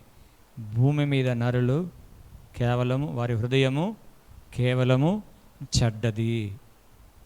అంటే మన చెడిపోయిన దానిలో నుంచి మంచి తీయాలని ఆశపడుతున్నాడు దేవుడు. చెడిపోయిన మన హృదయాలలో నుంచి మంచి తీయాలని ఆశపడుతున్నాడు మన దేవుడు. దేవునికి స్తోత్రం. హల్లెలూయా. మట్టిలో నుంచి మనిషిని చేసిన దేవుడు మనిషి హృదయంలో నుంచి కూడా మంచి తీసుకొని రాగలడు, మనం ఆయనకు సమర్పించుకోగలిగితే. మనం అట్టి వారమని మన హృదయం కేవలం చెడ్డదని దేవుడు మనల్ని అర్థం చేసుకుంటున్నాడు, అంతే. మనం అంత మంచి వారమేమీ కాదు. కొంతమంది అనుకుంటారు నేను మొత్తం మంచిగానే ఉన్నాను అనుకుంటారు. లేదు, అంతో ఇంతో దేవునికి నచ్చనివి ఏదో నీలో ఉండే ఉంటాయి, నాలోనైనా మీలోనైనా ఉండే ఉంటాయి. నేను ఆల్రెడీ పర్ఫెక్ట్, నేను మొత్తము అని అనుకోవాకు.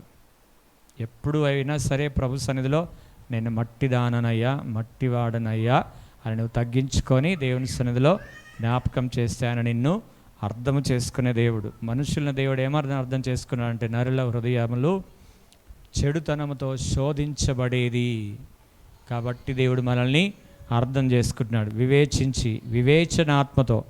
వివేచనాత్మతో అర్థం చేసుకుంటాడు దేవుడు. కొంతమందికి ప్రార్థన చేస్తున్నప్పుడు వారి స్థితిగతులు పరిశుద్ధాత్మ ద్వారా తెలియచేయబడి మీకు చెప్తా ఉంటాను, అది వివేచనాత్మ. సో అంత మాత్రమున సరే వారు బలహీనులు అనుకో, వారు క్రియలు సరిగ్గా లేవనుకో, అంత మాత్రాన వీళ్ళని తీసుకెళ్ళి మళ్ళీ ఎక్కడో జైల్లో వేయడం అని కాదు. అంటే వీళ్ళు పాపాత్ములు, వీళ్ళు అట్టివారు ఇట్టివారని తెలియచేయబడిన దాసుడు వారిని హేళన చేయడం కాదు, వారిని అర్థం చేసుకుని వారి గురించి ప్రార్థన చేయడం. మొన్న ఈ మధ్యలో మమ్మల్ని ఒకరి ఇంటికి తీసుకెళ్తే వాళ్ళు ఈరోజు వస్తున్నారు, మరి రాలేదు ఎందుకో తెలియదు మనకి. ఇంటికి తీసుకెళ్ళిన తర్వాత నేను ప్రార్థన చేసి అయిపోయిన తర్వాత అక్క ఆ గదిలో ప్రార్థన చేసింది ఏంటంటే వీరిలో ఉన్న లోకాశాలన్నీ తొలగించి ప్రభు అని ప్రార్థన చేసిన. ఆ తర్వాత వాళ్ళ మామని అడిగా, వాళ్ళ మామని నన్ను తీసుకెళ్ళాడు. అయ్యా ఈ అబ్బాయి మందిరానికి వస్తాడా అంటే వస్తాడయ్యా అన్నాడు. నిజం చెప్పన్నా, వినండి, నిజం చెప్పన్నా. మళ్ళీ చెప్పిండు వస్తాడయ్యా అన్నాడు. నిజం చెప్పు అన్నా, రాడయ్యా. చూసారా? అంటే పరిశుద్ధాత్మదేవుడు వారి యొక్క స్థితి గ్రహించి ప్రార్థన చేస్తున్నాడు. నాలో ఉన్న పరిశుద్ధాత్మదేవుడు వారి నిమిత్తం ప్రార్థన చేస్తున్నాడు. ప్రభా వీరి లోకస్థితి తొలగించమని ప్రార్థన చేస్తున్నాడు. ఎవరైతే దాన్ని విని అంగీకరిస్తారో సేఫ్ జోన్లోకి వస్తారు. విని కూడా ముఖం చిన్నబుచ్చుకొని వెళ్ళిపోయిన వారు దేవుని రాజ్యానికి రారు వాళ్ళు. ఇందులో నేను మీకు వివరిస్తాను. అంటే వివేచన ఆత్మ ద్వారా తెలియచేయబడిన కొంతమంది ప్రభు ఆత్మ మాట్లాడుతున్నాడని ప్రభు దగ్గరకు వస్తారు, కొంతమంది చిన్నబుచ్చుకొని వెళ్ళిపోతారు. ఈ రెండు కూడా నేను మీకు బైబిల్లో చూపిస్తాను. మార్కు సువార్త 10:21. మార్కు సువార్త 10:21. యేసు అతనిని చూచి అతన్ని ప్రేమించి నీకు ఒకటి కొదువగానున్నది. మళ్ళీ చదవండి అన్నమాట. అతనిని చూచి అతనిని ప్రేమించి నీకు ఒకటి కొదువగానున్నది. నీవు వెళ్ళి నీకు కలిగినవన్నీ అమ్మి బీదలకిమ్ము, పరలోకమందు నీకు ధనము కలుగును. నీవు వచ్చి నన్ను వెంబడించుమని చెప్పెను. అతడు మిగల ఆస్తి గలవాడు గనుక ఆ మాటకు ముఖము చిన్నబుచ్చుకొని దుఃఖపడుచు వెళ్ళిపోయాను. చూసారా? ఇది నేను చెప్పేది ఒక ఆస్తి విషయమే కాదు. నీలో ఉన్న లోపము పరిశుద్ధాత్మదేవుడు ప్రార్థన చెప్తున్నప్పుడు దానికి విధేయత చూపి, అయ్యో నాలో మిస్టేక్స్ ఉన్నాయా, నాలో లోపం ఉందా అని ప్రభు దగ్గరకు వచ్చి అయ్యా నన్ను క్షమించమని దగ్గరకు వచ్చిన వారు రక్షించబడతారు. దూరంగా వెళ్ళిపోయిన వారు పాతాళానికి వెళ్ళిపోతారు. దేవునికి స్తోత్రం, హల్లెలూయా. అప్పుడు అన్నాడు దేవుడు, ధనవంతుడు సూది బెజ్జములో పరలోక రాజ్యంలో చేరుట కంటే ఒంటె సూది బెజ్జంలో దోరుట సులభము, ధనవంతుడు పరలోక రాజ్యంలో చేరుట దుర్లభం. అనగా ప్రభు ఆత్మ, వివేచన ఆత్మ కలిగి నీకు కొన్ని మాటలు చెప్పినప్పుడు, అయ్యా దేవుడు ఇట్లా చెప్తున్నాడు అని నీకు చెప్పినప్పుడు నువ్వు లోబడతావు చూడు, కథం, ఇంకా దేవుడు నీకు నిత్య రాజ్యాన్ని స్థిరపరుస్తాడు. హల్లెలూయా. ఎప్పుడైతే నువ్వు కాదని వదిలిపోతావో, ఒకవేళ నీకు బాధ అనిపిస్తుండొచ్చు, చెప్పినప్పుడు ఒకవేళ నీకు నచ్చినప్పుడు నువ్వు బాధ అనిపిస్తుంది, కానీ అది పరిశుద్ధాత్మ దేవుడు మాట్లాడిందని నువ్వు నమ్మితే చక్కటి స్థితి నువ్వు పొందుకుంటావు. హల్లెలూయా, హల్లెలూయా, హల్లెలూయా. కొంతమంది వస్తారు, కొంతమంది వెళ్ళిపోతారు, అవునా కదా? పాస్టర్ గారికి అన్నీ తెలుసండి నా గురించి అని ముఖం చాటేసి, నాకు తెలిస్తే ఏం ప్రాబ్లం లేదు, నేను నీ గురించి ప్రార్థన చేస్తా, నేనేం బాహడం చేయను, నిన్ను నీ గురించి సీక్రెట్గా ప్రార్థన చేస్తా. ఒక తల్లికి, ఓ సహోదరికి నేను అలాగే చెప్తే పాస్టర్ గారు అన్ని సూటిగా చెప్పేస్తాడు. నీకుగా చెప్పింది నేను పబ్లిక్ చేశాను ఏమన్నా? అమ్మా నువ్వు సరి చేసుకో, నీ జీవితాన్ని సరి చేసుకో అని చెప్తే ఆమె వెళ్ళిపోయింది. వాళ్ళకి ఎక్కడ కావాలంటే దువ్వెన పెట్టి దూతారు చూడు, అక్కడ అవి కావాలి వాళ్ళకి. అట్టి వారందరూ పాతాళానికే వెళ్తారు. నో, మన జీవితాలు, మన మనుషులం, మన బలహీనులం. ఆత్మదేవుడు నీకు చెప్పినప్పుడు నువ్వు వ్యతిరేకంగా నువ్వు దాన్ని ప్రవర్తిస్తూ ఎంత అపాయం అది ఎంత అపాయం తెలుసా? పరిశుద్ధాత్మదేవుడే కదా మాట్లాడు. నీ విషయాలు నాకేం తెలియదు కదా, నీ సంగతులు నాకు తెలియనప్పుడు నేను మాట్లాడుతున్నప్పుడు పరిశుద్ధాత్మ, నేనే కాదు ఏ దైవ సేవకుడైనా నీలో ఉన్న ఆ బలహీనతలు జ్ఞాపకం చేసినప్పుడు తప్పకుండా లోబడే విధంగానే ఉండాలి. దేవునికి స్తోత్రం. హల్లెలూయా, హల్లెలూయా, హల్లెలూయా. అయినా మనం ఖాళీ హెచ్చరించడమే కాదు, మనం పాపులమై ఉండగా మన కొరకు ఆయన తన ప్రాణాన్ని అర్పించాడు. రోమీయులకు రాసిన పత్రిక 5:8 వచనం. రోమీయులకు రాసిన పత్రిక 5:8 వచనం. అయితే దేవుడు మన ఎడల తన ప్రేమను వెల్లడిపరచుచున్నాడు.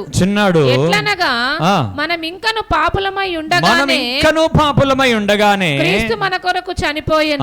ఇంకను పాపులమై ఉండగానే క్రీస్తు మన కొరకు చనిపోయాడు.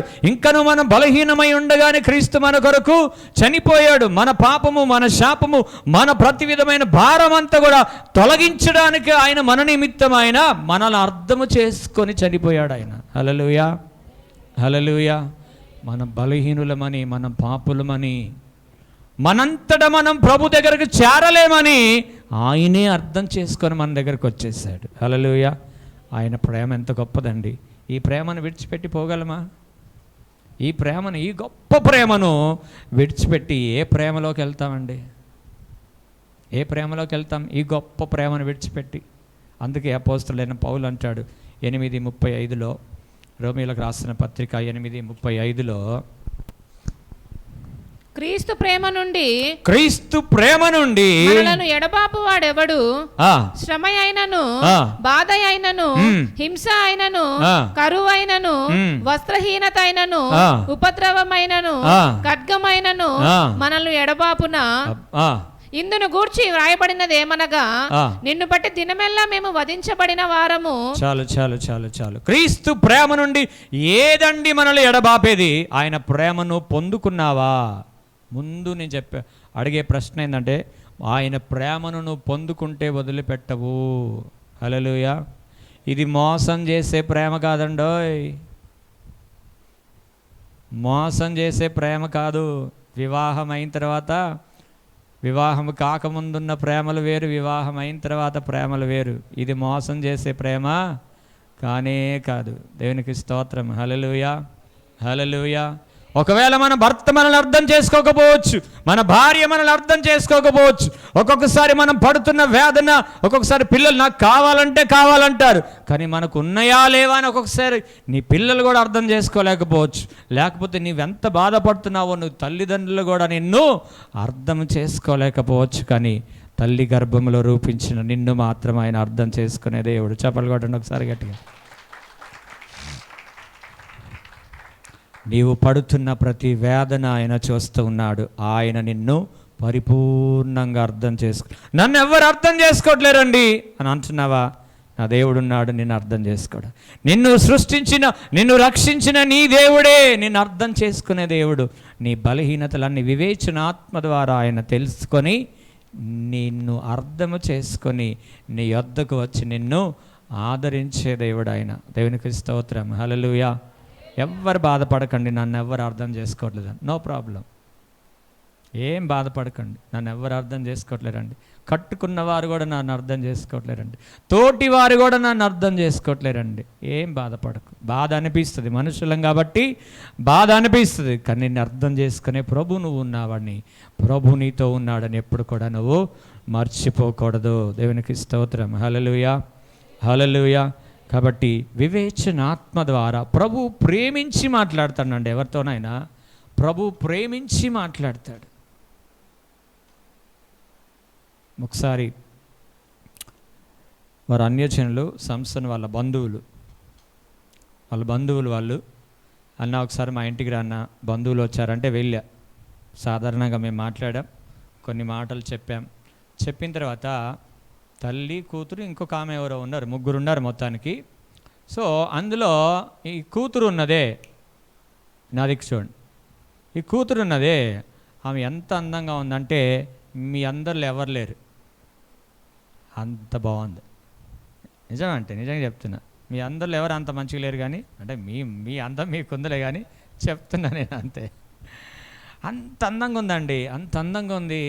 చక్కటి నవ్వు ముఖము, అసలు చక్కగా నవ్వుతుంది. నేను ఇంతగా నవ్వుతుంది ఏందని నేను అనుకుంటున్నా. కానీ పరిశుద్ధ ఆత్మదేవుడు అంటున్నాడు ఆమె వేదనలో ఉంది అంటున్నాడు. ఎంత చక్కగా నవ్వేటోళ్ళు వేదనలు ఎందుకుంటారని నేను, కానీ ఆమె వేదనలో ఉంది అంటున్నాడు ప్రభు. అయితే ప్రార్థన చేసాం, బయటకు వచ్చేస్తాను నేను. పరిశుద్ధ ఆత్మదేవుడు అంటున్నాడు నేను చెప్పింది వెళ్ళు, నేను చెప్పింది చెప్పి వెళ్ళు అంటున్నాడు. ఆల్రెడీ స్టెప్ వేసేసిన, నేను ఇంటి బయటికి స్టెప్ వేసేసిన. ఇక్కడ ఉండే కదా అప్పుడు సంసోను వాళ్ళ ఇల్లు, బయటకు వచ్చేసిన. వచ్చిన తర్వాత నేను చెప్పింది వాళ్ళకి చెప్పి వెళ్ళు అంటున్నాడు. ఆగా, అమ్మ ఒకసారి ఇటు రండి అన్న. ఇద్దరిని పిలిచిన, తల్లి కూతుర్ని ఇద్దరిని పిలిస్తే చెప్పిన, అమ్మ నీ కుమార్తె తన భర్త ద్వారా భయంకరమైన ఇబ్బందులు ఎదుర్కొంటుంది. కాబట్టి మీ రక్షణ నిమిత్తం మీ ప్రాంతంలో అక్కడ ఏదైనా చర్చ్ ఉంటే మందిరానికి వెళ్ళండి, ప్రభువైన యేసుక్రీస్తు మీకు సహాయం చేస్తాడు. అమ్మాయి మీ అమ్మాయి కాబట్టి నువ్వు జాగ్రత్త అమ్మా అని చెప్పిన. అట్లా చెప్తుంటేనేనండి కండ్లమ్మట నీళ్ళు కారిపోయినాయి, ఆమెకి కండ్లమ్మట నీళ్ళు కారిపోయినాయి. అవునయ్యా, మా భర్త అస్సలు మంచివాడు కాదు, చాలా ఇబ్బందులు ఉంది నా భర్తతో అని అన్నది. నీ ఆదరణ కొరకు నువ్వు వెళ్ళమ్మా అన్న. ఆమె వెళ్ళిందో లేదో నాకు తెలియదు, కానీ 1 నెల తర్వాత అత్త భర్త ఇద్దరు కలిసి చంపేశారు ఆ అమ్మాయిని. చనిపోయింది. సో పరిశుద్ధాత్మ దేవుడు మాట్లాడినప్పుడు ఆమె మందిరానికి వెళ్తే కాపాడబడేదేమో, ప్రభు సహాయం చేసేవాడేమో. ఎంత వేదన కదా ఆ మాటని. నేను షాక్ అయిపోయినా. సంసోను ఫోన్ చేశాడు, చనిపోయిన తర్వాత అన్న ఆలోచన ఇలా చెప్పావు కదన్నా, ఆమె చనిపోయింది. అదేంది ఎంత బాగుంది తెలుసా, అంత బాగుండే. పాస్టర్ గారు కూడా చూశారు. సో దేవుడు మనల్ని అర్థం చేసుకొని మన క్షేమ స్థితిని మనతో మాట్లాడుతుంటాడు. అది వివేచనాత్మ ద్వారా కావచ్చు, లేదా వాక్యం ద్వారా మనతో మాట్లాడుతున్నప్పుడు నీ యేసయ్య మీద ఆధారపడే నువ్వు బ్రతకాలి తప్ప ఏ మనిషిని నువ్వు ఆధారము చేసుకోకూడదు. దేవునికి మహిమ కలుగును గాక. హల్లెలూయా, హల్లెలూయా. లూకాసు వార్త 7వ అధ్యాయం 36 నుంచి 50 వచనం వరకు ఎవరు చదవద్దు, నేను చెప్తా, తీసి పెట్టుకోండి అట్లా అంతే. లూకాసు వార్త 7వ అధ్యాయం 36 నుంచి 50 వరకు. సో ఇక్కడ పాపాత్మురాలైన స్త్రీ సీమోను ఇంటిలోనికి దేవుడు వస్తే ఆమె వస్తుంది. వచ్చి వెంటనే యేసయ్య పాదాల మీద పడి తుడుస్తూ ఉంటుంది, కడుగుతూ ఉంటుంది. అందులో ఈ సీమోన్ అనుకుంటాడు, తనలో తను అనుకుంటాడు, ఈ స్త్రీ ఎట్టిదో ఈయనకు తెలియదా, ఈయన ప్రవక్త అయితే ఈయనకి తెలియదా అని అనుకుంటాడు, తన మనసులో అనుకుంటుంటాడు. వెంటనే ప్రభు అంటాడు, 2 ఉపమానాలు చెప్తాడు. 50 రూపాయలు ఒకడు, నీకు 50 రూపాయలు ఇచ్చేవాడు ఒకడు, 500 ఇచ్చేవాడు ఎవడైనా నీకుండి నువ్వు క్షమిస్తే ఎక్కువగా ఎవరు సంతోషిస్తారంటే 500 అప్పున్నవాడే సంతోషిస్తాడు. ఎందుకంటే 500 రుణమాఫీ అయింది. మాకు రుణమాఫీ అయిందా? ఎవరికన్నా కాలే రుణమాఫీ? ఆగో సంతోషం, అంత సంతోషం చూడు. రుణమాఫీ అయిపోతే ఎంత సంతోషం. సో 500 రుణమాఫీ అయిపోతే 500 ఇచ్చిన వాడే ఎక్కువ సంతోషం. సో నేను తక్కువ పాపాలు చేసిన నువ్వు అనుకుంటున్నా, కానీ ఆమె నీకంటే ఎక్కువ పాపాలు చేసింది, ఆమె ఎక్కువగా ప్రేమించింది నన్ను, కాబట్టి నా పాదాలను ఆమె తన కన్నీటితో పాప క్షమాపణ చేసుకుంటుంది, కాబట్టి నీకంటే ఆమెను ఎక్కువగా సంతోషించును అని తన ఆత్మలో ఆయన అనుకున్నది ఈయన చెప్పి ఈమెతో ఏమన్నాడు తెలుసా? అర్థమైపోయింది, పాపాలతోటి ఆమె నా పాదాలు కడుగుతుందని ప్రభువైన యేసుక్రీస్తుకు తెలిసింది. కాబట్టి అప్పుడు అన్నాడు, అమ్మా ఇక మీదట పాపము చేయకు, నీ విశ్వాసము నిన్ను రక్షించెను అని అన్నాడు. సో ప్రభు యొద్దకు వచ్చి క్షమాపణ పొందిన వ్యక్తి రక్షించబడింది. ప్రభు చెప్పిన తర్వాత కూడా దేవుని యొద్ద నుంచి దూరం వెళ్ళిపోయిన వారు దేవునికి శాశ్వతంగా దూరం వెళ్ళిపోయారు. అందుకే నేను చెప్తున్నాను, ఎవరితోనైనా సరే ప్రభు మాట్లాడని దయచేసి లోబడండి. అది దేవుని దాసుని ద్వారా సూటిగానైనా ఉండొచ్చు, లేదా వాక్యము రూపముగానైనా ఉండొచ్చు. లోబడితే మనము రక్షించబడతాం, కాపాడబడతాం, దీవించబడతాం. అన్నీ లోబడటలో మనకుండాయి. ఎందుకంటే మనం బలహీనులమని మనం ఎప్పుడూ జ్ఞాపకం చేసుకోవాలి. రోమీయులకు రాసిన పత్రిక 8:26 అటువలే ఆత్మయు మన బలహీనతను చూచి సహాయము చేయుచున్నాడు. ఏలయనగా మనము యుక్తముగా ఎలాగూ ప్రార్థన చేయవలెనో మనకు తెలియదు గాని ఉచ్చరింప శక్యముగానే మూలుగులతో ఆత్మ తానే మన పక్షముగా విజ్ఞాపన చేయుచున్నాడు. చూసారా, మనం బలహీనులమని పరిశుద్ధాత్మ దేవుడు మనలో నుంచి మనకు సహాయం చేస్తున్నాడు. ఆయన అర్థం చేసుకుంటున్నాడు మనం బలహీనులమని. మనం అర్థం చేసుకుంటున్నామండి దేవుణ్ణి, ఆయన ప్రేమను అర్థం చేసుకుంటున్నామా? అసలు ఆయన త్యాగాన్ని అర్థం చేసుకుంటున్నామా? ఎందాక నాకు కమ్మలు కొనియలేదు, ఎందాక నాకు గొలుసులు కొనియలేదు, ఎందాక నాకు పనులు లేవు, ఎందాక నాకు సూట్ లేదు, బూట్ లేదు, ఇల్లు లేదు, బండి లేదు, వాకిల్ లేదు, ఇదే పని తప్ప ప్రభు ప్రేమను అర్థం చేసుకుంటున్నామా? మనం ప్రభువుని అర్థం చేసుకోవాలా, మమ్మల్ని కూడా అర్థం చేసుకోవాలా. మేము ఎంతలాగూ చెప్తున్నాము దేవుని వాక్యం, అది కూడా అర్థం చేసుకోవాలా. మోసపుచ్చే వాళ్ళ దగ్గర మోసపోయే వాళ్ళు చాలామంది ఉన్నారు. సో మనం మోసపోకుండా సత్యమును ప్రకటించే దగ్గర కొద్దిమందే ఉంటారండి. సత్యమును ప్రకటించే దగ్గర కొద్దిమందే ఉంటారు. ఏం టెన్షన్ లేదు దానికి. కొద్దిమంది ఉంటారు, ఆ కొద్దిమంది దేవుని రాజ్యం వెళ్తారు. హల్లెలూయా. అందుకే చిన్న మందా నువ్వు భయపడకు, మీకు దేవుని రాజ్యం ఇవ్వడానికి నాకు ఇష్టమై ఉన్నదన్నాడు. హల్లెలూయా, హల్లెలూయా. సత్యం చెప్తున్నప్పుడు మీరు లోబడండి, అంతే. లోబడండి. ప్రభువును కూడా ఆయన మనసు కూడా అర్థం చేసుకోవాలి. మనం కూడా ప్రభు అర్థం చేసుకునే ఆత్మ నాకు కూడా దయచేయి. మనం ఇప్పుడు ఏం అడగాలంటే, పరిశుద్ధాత్మను నాకు ఇవ్వండి అయ్యా, జ్ఞానాత్మ దయచేయండి అయ్యా, నీ ప్రేమను కూడా అర్థం చేసుకునే ఆత్మ నాకు దయచేయమని అడగాలి. మోకరించండి, ప్రార్థన చేసుకుందాం. Praise the lord. Hallelujah, hallelujah. మొదటిది స్పిరిట్ ఆఫ్ ద లార్డ్, యెహోవా ఆత్మ. ఆ ఆత్మ మనకు ఉండటం ద్వారా ఈ లోకంలో ఉన్న వెండి బంగారం మనము అడగనవసరం లేదు, కానీ దేవుని ఆత్మను అడగండి. ఆయన మనల్ని నడిపించే దేవుడు, మనల్ని నడిపించే దేవుడు, మనకు కావలసిన వాటన్నిటినీ సమకూర్చే దేవుడు ఆయన. Praise the lord. జ్ఞానాత్మను అడగండి. ప్రభువా, జ్ఞానముతో మా ఇల్లు కట్టుకోవడానికి నీ కృప దయచేయండి. జ్ఞానముతో మా ఆత్మీయ జీవితాన్ని మేము కట్టుకోవడానికి సహాయం చేయండి. నీ జ్ఞానం ఎంత గొప్పదయ్యా, మాకు కొద్ది జ్ఞానం ఇయ్యా. అందులో మేము ఈ లోకంలో మోసపోయే లోకంలో మేమున్నామయ్యా, మాకు కొద్ది జ్ఞానం ఈ ప్రభువా. మేము మోసపోకుండా ఆత్మీయంగా కానీ ఆర్థికంగా కానీ మేము మోసపోకుండా కొద్ది జ్ఞానం మాకు దయచేయ. జ్ఞానాత్మ నీకు కావాలి, నీకు కావాలి. Praise the lord. Hallelujah, hallelujah. అడుగు, ప్రభుని అడుగు, ప్రభుని అడుగు. ప్రభువా, నాకు జ్ఞానాత్మను దయచేయండి అయ్యా, జ్ఞానాత్మను దయచేయండి తండ్రి. నీ ప్రేమను, నీ మనస్సును అర్థం చేసుకునే భాగ్యం నాకు దయచేయండి అయ్యా. నువ్వెంతగా మమ్మల్ని ప్రేమిస్తున్నావో ఆ ప్రేమను అర్థం చేసుకునే కృప మాకు దయచేయండి నాయన. మమ్మల్ని నువ్వు అర్థం చేసుకుంటున్నావు ప్రభువా. ఆయా సమయంలో మేము పడిపోతున్నప్పటికీ, ఆయా సమయంలో మేము బలహీనంలో అవుతున్నప్పటికీ ప్రభా, ఆయా సమయంలో నీ సన్నిధికి మేము దూరమైనప్పటికీ ప్రభా, ఆయా సమయంలో మేము ప్రార్థన చేయనప్పటికీ నాయన, ఇదిగో నీకు వ్యతిరేకమైన ఆలోచనలు, తలంపులు, క్రియలు మేము చేస్తున్నప్పటికీ నాయన, మా హృదయం బలహీనమైనదని మమ్మల్ని అర్థం చేసుకుంటున్నావు ప్రభా. మాకు కూడా నాయన నీ ప్రేమను అర్థం చేసుకునే కృప దయచేయండి. నీ ప్రేమను అర్థం చేసుకునే కృపను దయచేయండి అయ్యా. అట్టి ఆత్మను మాకు కూడా దయచేయండి తండ్రి. 7 దీపములు దేవుని 7 ఆత్మలుగా ఉంటుండగా ఈ 3 దీపముల గురించి ఈరోజు ప్రభు సన్నిధిలో మనం మొరపెడదాం. అయ్యా, ఈ దీపములు వెలిగించబడాలి, ఈ దీపములు కూడా వెలిగించబడాలి. దేవుడు సర్వవ్యాపి అయి ఉన్నాడు ఆయన. Praise the lord. Hallelujah, hallelujah. అయ్యా, నువ్వు పొందిన ఆత్మ మాకు దయచేయండి, నువ్వు పొందిన ఆత్మను మాకు దయచేయండి. దేవుడు సంఘానికి అట్టి ఆత్మను అనుగ్రహించాడు. కాబట్టి ప్రియమైన దేవుని సంఘమా, ఈ లోకంలో మోసపోకుండా మనం ప్రభు సన్నిధిలో ఆయన చిత్తమును నెరవేర్చడానికి మనల్ని సిద్ధపరచమని అడుగుదాం.